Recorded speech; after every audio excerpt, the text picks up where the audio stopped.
সুপ্রিয় দর্শক মণ্ডলী, আমরা যে কানের পর্দা অপারেশন করি, এই পর্দা আমরা কোন জায়গা থেকে নিতে পারি?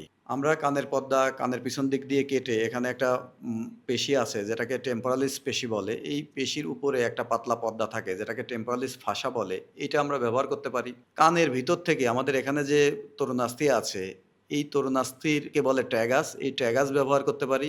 এই ট্র্যাগাসের উপরে এক ধরনের আবরণ থাকে যেটাকে পেরিকন্ডিয়াম বলে। এই পেরিকন্ডিয়াম ব্যবহার করতে পারি। অথবা আমাদের যে পিনা আছে বা কানের বাইরের অংশ, আমরা যেটা দেখতে পারি, এখানে কনকা নামে একটা তরুণাস্থি আছে। এই কঙ্কাল কার্টিলেজ আমরা ব্যবহার করতে পারি। অথবা আমরা পেশেন্টের থাই থেকে এক ধরনের ফাশাল আটা নামে এক ধরনের আবরণ থাকে। এই ফাশাল আটা ব্যবহার করতে পারি। অথবা আমাদের ভেইন ব্যবহার করতে পারি যেটা এক ধরনের রক্তনালী। তবে আমি পার্সোনালি সবসময়ই প্রিফার করি ট্রেগাল কার্টিলেজ উইথ পেরিকন্ডিয়াম। এটাকে আমরা প্রিফার করি।